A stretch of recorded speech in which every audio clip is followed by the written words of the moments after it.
When was the last time BMW made a bike under 350, under 500 odd cc's?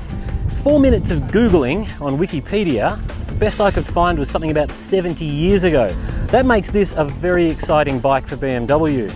It's their effort to get into the learner end of the segment in when you're talking about countries like Australia, the United States and the UK. But obviously in countries like India and Brazil and things like that, this is going to be a do-it-all kind of bike that you can, commute on, tour on, two up, or in those sort of countries where they don't really care about riding a 1000cc bike everywhere like we do. Anyway, about 35 odd horsepower, quite a torquey little motor. It's a 313cc single cylinder,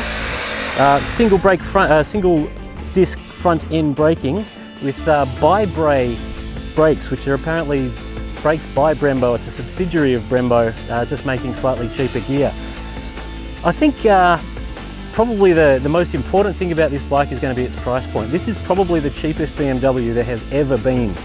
Under 7 odd grand on the road in Australia, you are looking at an opportunity for a learner to buy effectively a premium brand product pretty much straight out of the block. So that's pretty cool.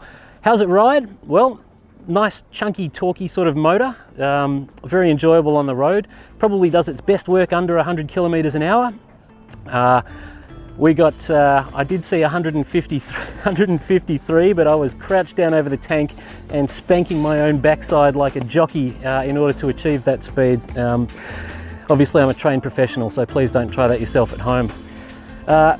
After a fun road ride, we came out here to, I believe it's called the Lakeside Racecourse or the Whitsunday Motorsports Club for a thoroughly unnecessary spanking of this this little 300 around the racetrack here.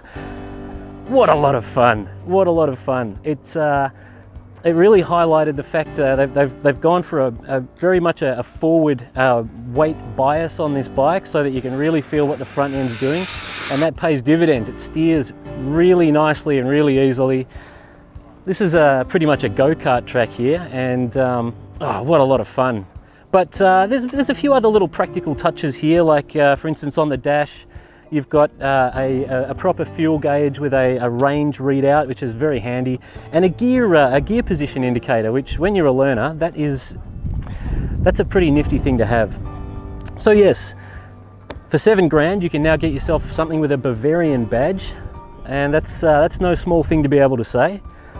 BMW is hoping that this will be a stepping stone to the bigger, crazier Beamers, and I think it's a terrific idea. I think it'll compete really well against the KTM G310R, the Yamaha MT-03, whatever exciting motorcycles Honda's wheeling out at the moment.